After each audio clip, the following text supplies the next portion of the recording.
Good afternoon. I'm Donovan Shanley. And I'm Brendan Flato, and this is the Voice of Duquesne Live. Now in sports. The Duquesne women's swimming and dive team traveled to Morgantown, West Virginia to compete in a tri-meet against West Virginia and Villanova. The Dukes fell to the Wildcats 180 to 120 before dropping a 184 to 115 decision to the Mountaineers. Duquesne still turned in a strong individual showing, collecting 11 medals on the afternoon, highlighted by 4 first-place finishes. Sophomore Sierra Snow captured a gold medal in the meet, winning the 200-yard backstroke with a time of 1:56. In the 200-yard breaststroke, sophomore Jess Burns and senior Sydney Cervini would sweep the top two. At all grade levels, the Dukes would have no problem racking up medals. The diving team was also in action, with 3 top 5 finishes in the 3-meter dive as senior Ashley Fileski claimed the top spot. The diving team will compete at Carnegie Mellon on Friday against St. Bonaventure, and the swim team will host the Bonnies at Towers Pool on Saturday for their senior day. On Saturday, Duquesne men's basketball team rode Terrence Ginyard's season-high 23 points to a 71-59 win at Loyola Chicago. The Dukes improved to 11-9 overall and 3-4 in conference play.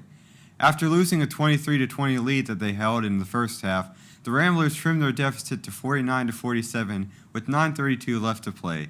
Senior forward David Dixon scored the basket that sparked a 13-3 run for the Dukes, giving them a comfortable lead, which they were able to hang on to. Head coach Drew Joyce had praise for Ginyard and his ability to push through sickness. Terrence has found a great rhythm. He just really stepped up despite the illness that he's been battling. He showed a lot of character, and you have to appreciate that effort. Coach Joyce was proud of his team's grit and defense. I thought we handled ourselves well both in transition as well as the half court. Proud of the guys for the way they defended for 40 minutes tonight.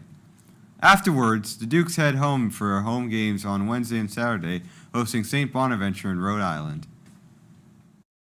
On Saturday, the Duquesne women's basketball team fell at home to St. Joe's, losing by a final score of 72-53. The Dukes fell to 7-13 overall and dropped to a winless 0-9 record in conference play. After initially falling behind 12-4, the Dukes would play solid basketball through the remainder of the first half. Entering the break trailing 33-29, the Hawks would shoot 11 for 12 from the field in the third quarter. Right after the half, St. Joe's would hold a 34-31 lead, their slimmest of the contest, before the Hawks would go on a 15-3 run, shooting 6 for 7 in that span. St. Joe's never looked back from there. Wasted possessions hurt the Dukes in this one. With the Hawks scoring 15 points off 20 Duquesne turnovers, Duquesne head coach Dan Burt gave props to the Hawks while naming his own team's problems. They have a lot of confidence, a lot of experience, and frankly a lot of momentum. We don't have any of those three right now. We really lack experience, and it's evident in how we turn the ball over. There were reasons for positivity, with Alexis Bordas leading the team in points with 13. Coach Burt admires his team's persistence and focus through a tough season. I can't say enough about the players that are in our locker room, getting up off the mat after every defeat and still coming to practice and giving great efforts like they are. The Dukes traveled to play Richmond on Wednesday night, and they will return home Saturday to face LaSalle. On Wednesday night, during the women's basketball game at the UPMC Cooper Fieldhouse, the athletics department hosted its annual Hoops and Heels networking event for students and professionals. At the event hosted by Edgar and Snyder Associates, guests received appetizers and tastings from the Pittsburgh Juice Company. The event had over 40 attendees that socialized and enjoyed the game. Ava Hardaway, a Duquesne student, had the opportunity to oversee and aid in the preparations of the event. She said it's really cool to see many different people, mainly women, come together at a women's basketball game and get the opportunity to meet each other and network. Working in sports as a woman is very uncommon, so it was great to see this event be very successful. Now let's head over to Betsy Bodwin with this week's weather. Thanks, guys. As we know, there's been a lot of really bad weather here in Pittsburgh, but it's going to keep on getting bad. Friday, we have a high of 14 and a low of -6. Really cold. Saturday, high of 13, low of -7. Both these days are cloudy. Sunday, we we have a high of 18 and a low of 1. It's going to be partially cloudy, so a little bit nicer out. Monday, we continue with the cloudiness, a high of 24 and a low of 1. Tuesday, high of 26, low of 13. We're getting a little bit warmer here. Wednesday, we have a high of 31, low of 12. Again, cloudy. And then Thursday, we have a 45% chance of rain and a high of 33 and a low of 24. So ending that week off on a good note, a lot warmer than before. Now our friends in Rome, they have a 60% chance of rain, a lot better temperatures than we have here. High of 56, low of 40. And again, on Saturday, high of 56, low of 40, but it's only partially cloudy on this day. Sunday, it's going to be a high of 56 again, low of 41 today though, and partially cloudy. Then moving on to Monday, it's a high of 57, a low of 38, partially cloudy again, but a little bit of sun peeking through. Tuesday, we have a 45% chance of rain, high of 59, low of 46. Wednesday, we have an 85% chance of thunderstorms, but a high of 58 and a low of 49. And Thursday, another day of 85% chance of thunderstorms, high of 53, low of 48. So our weather's looking a lot better than here in Pittsburgh. Now to Dublin, a 95% chance of rain. Are we surprised it's going to look like this the whole week? High of 44, low of 37. Then we move on to Saturday, more rain, 80% chance, high of 45, low of 38. And again, same on Sunday, high of 45, low of 38, and a 75% chance of rain today. Monday, a 65% chance of rain with a high of 48, a low of 43. Tuesday, 80% chance of rain, high of 46, low of 40. Moving on to Wednesday, 70% chance of rain, high of 48, low of 40. Now Thursday, we got a 45% chance of rain today, and a high of 48 and a low of 43. Back to you guys. A historic winter storm on January 24th through the 25th blanketed the Pittsburgh region with 11.2 inches of snow, making this year's event the area's largest single-day snowfall in 16 years. While the heaviest top-end totals reached 20 to 23 inches in some northern suburbs, the event caused major travel disruptions and businesses to close. Duquesne University responded with snow crews starting early Sunday morning to remove the street and sidewalk accumulation. Duquesne suspended in-person classes on Monday, January 26th, and residents experienced limited dining services while they struggled to get support staff to campus. Allegheny County and the city of Pittsburgh managed massive snow removal efforts while declaring both the county and the city official disaster areas. We want to thank Captain Mike Kirk and Public Safety's Bob Mason for assistance with this video. Duquesne University's Palumbo Donahue School of Business has announced that 15 entrants have advanced to the semifinal round of the 2025-26 Duquesne New Venture Challenge, a nationally recognized startup competition offering prizes valued at more than $100,000.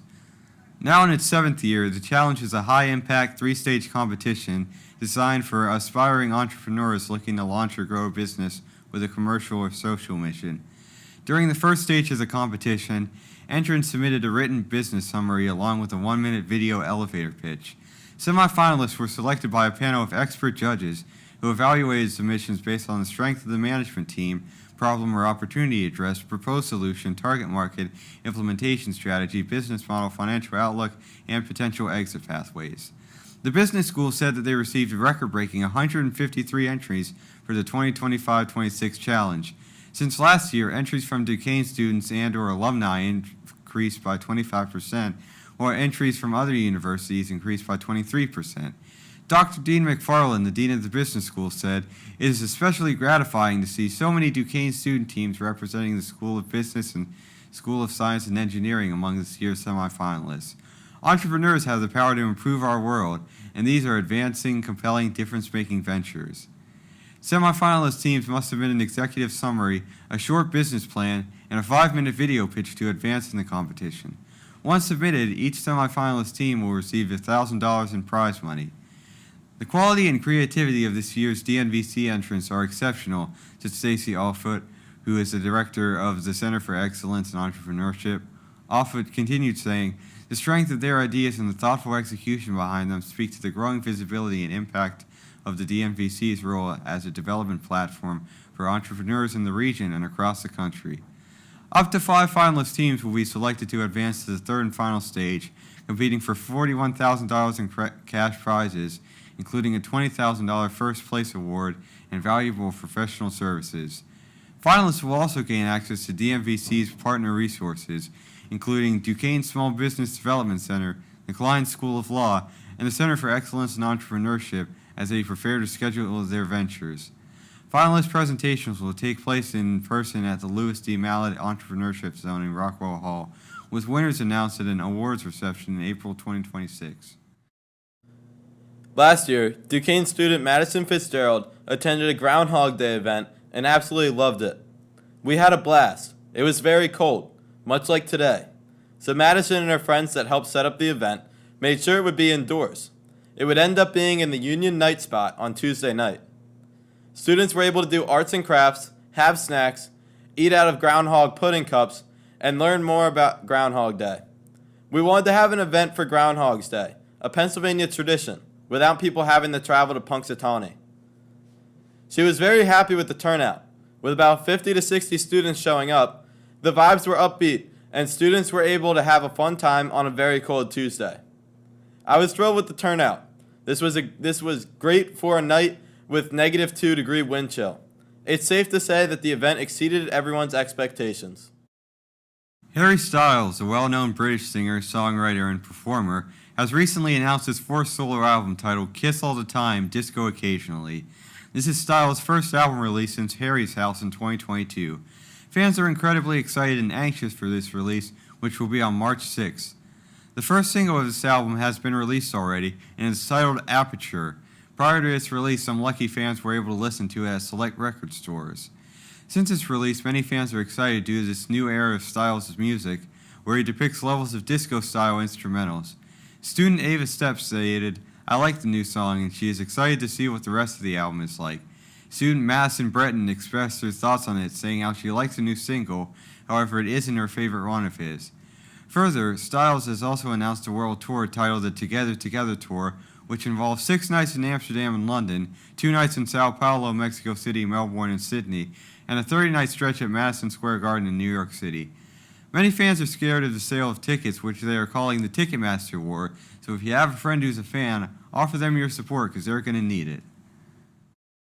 Founders Week will take place starting on Monday and occur throughout the next week. To get a bigger picture of all it has to offer, Donovan sat down with Lucy Jo DiMaggio. Thanks, guys. This is Donovan Shanley. I'm here with Lucy Jo DiMaggio, Director of Mission Animation, and we're here to talk about Founders Week, which is this upcoming week. Thank you for being here. Thank you for having me. Yeah, so first off, what is Founders Week? So Founders Week is the week in which we celebrate Francis Lieberman, who was a Spiritan and the second founder of the Spiritans. And so we anchor the week around his feast day, but it's really a week of celebrating who the Spiritans are globally on campus and helping us understand how the Spiritans inspire our mission here. Cool. Can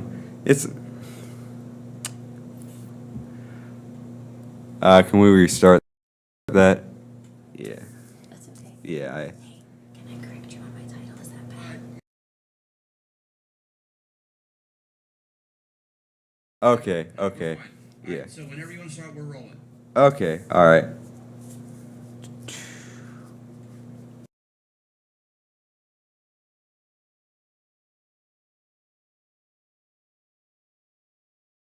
Hi, my name is Lucy Jo DiMaggio. I'm the Executive Director for Mission Animation here at the university, and there is still time to check out all of the events for Founders Week 2026. Our theme is Called for a Purpose, Rooted in Hope. You can find all of the events and their locations and times, as well as RSVP at www.duq.edu/Founders Week. On Thursday, January 22nd, the Art Club came to the Night Spot in the Student Union to share their love of art with other students. The event was open to anyone, regardless of any skill or experience. The Art Club provided all of the materials, and of course, you got to keep your newly painted bag. All you needed was to bring yourself and some fun ideas. Member of the club Eleanor Howard said, "We were inspired to do this event because tote bag painting is something that's really accessible for people who may not have crazy art skills but still want to be involved in something around campus and make some friends. It's also good for the environment because it encourages you not to use plastic bags. So grab your paintbrush, relax, and take part in some art. The Night Spot often holds a variety of events hosted by a variety of different clubs, so be on the lookout for what's next in the Night Spot." On Monday, January 26th, the Residence Hall Association hosted a raffle for a Michael Kors purse and wallet, both totaling up to $756. It was $5 per raffle ticket, and the money raised went towards supporting RHA's annual Pink Party on February 11th, where there will be raffles, self-care, a flower bar, and snacks, along with so many other fun stations. All of the money raised from the Pink Party will be donated to a Glimmer of Hope Foundation for breast cancer research, so make sure to stop by and support. Now for Provost Dalsey's Academic Insights. Join CETR on Wednesday, February 25th, from noon until 2 p.m. for a visit to the Children's Home of Pittsburgh to learn more about their incredible work and explore partnership opportunities. The Children's Home is an independent, nonprofit organization with a mission to promote health and well-being of infants and children through services that establish and strengthen families. Space is limited, shuttle transportation is available, advanced registration is required, and lunch will be provided by Cafe Momentum. All are invited to attend the Center for Migration, Displacement, and Community Studies Faculty Research Award Lecture.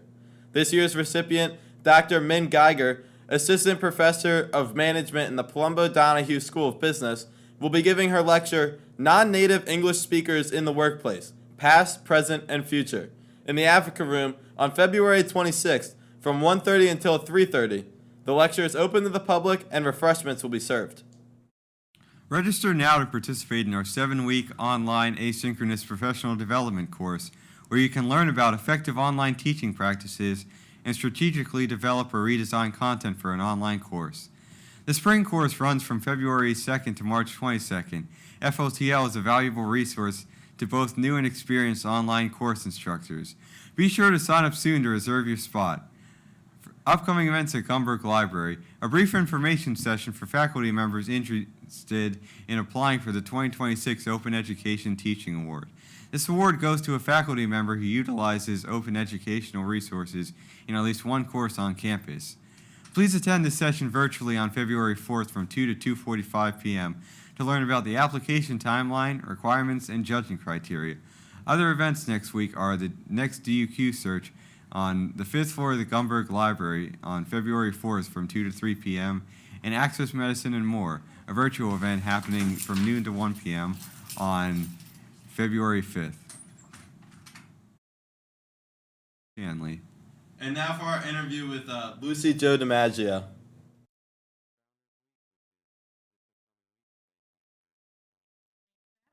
Yeah, so what is Week is one of the opportunities we take throughout the year to celebrate who we are as a university, as a Spirit and Catholic university, and how that makes us unique. Yeah. So it is a lot like Heritage Week, which was celebrated earlier this year. What are some of the similarities and differences of those 2 weeks? Yeah, so those are our two really big weeks of the year, Heritage Week that we have in the fall, and then Founders Week that we have in the spring semester, although it's winter right now, but we celebrate it each year in February. So the difference there really is Heritage Week focuses in on the university history and the founding of the university and the Spiritan role in that. Founders Week looks a little more at the Spiritan congregation globally and how that charism influences the work we do on campus. Nice. And is there any theme for this? There is. That's one of the other differences. I'm glad you asked that. So Heritage Week doesn't typically have a theme. Founders Week has a different theme each year, and this year it is called for a purpose rooted in hope. That's great.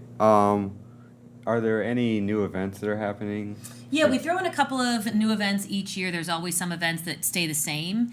One of the events we're doing this year is called Seeds of Hope, and students are going to be planting seeds in little flower pots, and they can decorate the flower pots, and they can watch the seeds grow, like when maybe you were a kid and you planted a marigold seed, like that, but growing in your residence halls or your apartments or wherever you are, just to remember that new life is coming, spring is coming, hope is coming, thing. So, yeah. And then we're also resurrecting an event we haven't done in a few years called Candlemas, which is on Monday evening, which is a really lovely outdoor candlelight event that we'll be doing down in Assumption Commons. That's great. Do you have a favorite of those events? Oh, geez. I really love our Interview with the Spiritan event that we do just about every year. We're doing that on Tuesday with Father Ray French, who's the Vice President for Mission Identity. I'm very excited about that. I also really love Feast on Feast Days, which is an event we do. It'll be on Monday this year that we do on Spiritan Feast Days, because it's a great way to capture students' attention, especially if they're not familiar with the mission, and just explain that on Catholic feast days, we feast, we celebrate, and this is a way that we do that here, celebrating the Spiritan Feast Day. So those are a lot of fun for me. Yeah, great. And what do you hope students get out of Founders Week? I mean, if the students can learn a little bit more about the mission, even if it's, well, I didn't know anything about the mission, and now I know that we're a Spiritan institution, or now I know, while the Spiritans aren't just at Duquesne, they're all over the world, all over the globe, or they learn a little bit about how we live out the mission through being open to the Spirit, authentic relationships, walking with others where the need is greatest, anything like that. If they can take away just a nugget, I would be thrilled with that. Great. So that'll do it for me and Lucy Jo DiMaggio. Thank you for being here. And back to you guys. I'm Donovan Shanley. I am Brendan Flato. We hope to see you all again next Thursday.